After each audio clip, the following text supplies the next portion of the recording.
आता भाजपच्या नवीन टॅगलाईनकडे वळूया। भाजपने 2024 लोकसभा निवडणुकीसाठी नवा नारा दिलाय। सपने नहीं हकीकत बुनते हैं, इसीलिए तो सब मोदी को चुनते हैं। असा नारा देऊन भाजपने निवडणुकीसाठी कंबर कसली। या आधीही भाजपने अशा टॅगलाईनचा वापर करत निवडणुकीत प्रचार केलेला आहे। पाहूयात यावरील एक रिपोर्ट। सपने नहीं हकीकत बुनते, तभी तो सब मोदी को चुनते, तभी तो सब मोदी को चुनते। नव्या घोषणेसह भाजपा निवडणुकीसाठी सज्ज। विजयाचे हॅट्रिक करण्यासाठी भाजपाने कंबर कसली आहे। 2024च्या लोकसभा निवडणुकीसाठी भाजपाने नवीन नारा देऊन मोदींच्या विजयाचा निर्धार व्यक्त केलाय। सपने नहीं हकीकत बुनते हैं, इसलिए तो सब मोदी को चुनते हैं असा नवा नारा भाजपाने दिलाय। नुकत्याच झालेल्या पंतप्रधान मोदींच्या वाढदिवसाचं औचित्य साधून भाजपाने एक गाणं लॉन्च केलं।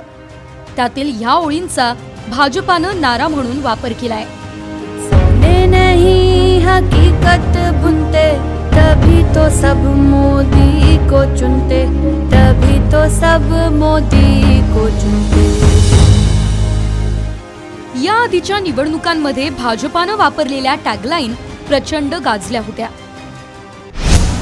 2014 साली भाजपाने इलेक्शन कॅम्पेनसाठी अच्छे दिन आने वाले हैं, याशिवाय अब की बार मोदी सरकार असा नारा दिला होता। 2019च्या लोकसभा निवडणुकीवेळी फिर एक बार मोदी सरकार हा नारा देऊन भाजपाने विजय मिळवला होता। आता 2024च्या आगामी लोकसभा निवडणुकांसाठी भाजपाने पुन्हा एकदा सपने नहीं हकीकत बुनते हैं, इसलिए तो सब मोदी को चुनते हैं या टॅगलाईनचा वापर केलाय आणि निवडणूक जिंकण्याचा निश्चय केलाय। केवळ भारतातच नाही तर विदेशात देखील निवडणुकांच्या आधी घोषवाक्य किंवा टॅगलाईन्सचा वापर सर्रास केला जातो। 2008 साली अमेरिकेच्या राष्ट्राध्यक्ष पदाच्या निवडणुकीत बराक ओबामा यांनी दिलेली येस वी कॅन अशी घोषणा प्रचंड गाजली आणि त्याच घोषणेनं ओबामा यांना अमेरिकेच्या राष्ट्राध्यक्षपदी बसवल्याचं बोललं जातंय। डोनाल्ड ट्रम्प यांनी 2020च्या राष्ट्राध्यक्ष पदाच्या निवडणुकीत मेक अमेरिका ग्रेट अगेनचा नारा दिला आणि ते अमेरिकेचे राष्ट्राध्यक्ष बनले। निवडणुका जिंकण्यासाठी आकर्षक टॅगलाईन सोबतच पक्ष संघटनेचं जाळं आणि प्रचंड मेहनतीचीही गरज असते।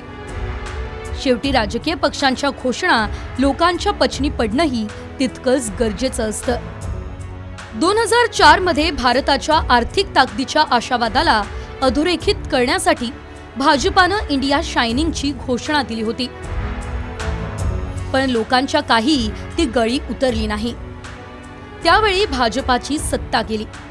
2014 नंतर मात्र मोदींनी केलेल्या घोषणा एकतर प्रचंड गाजल्यात किंवा त्यावरून वाद निर्माण झाले।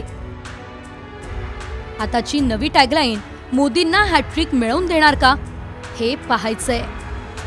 ब्युरो रिपोर्ट, साम टीव्ही न्यूज।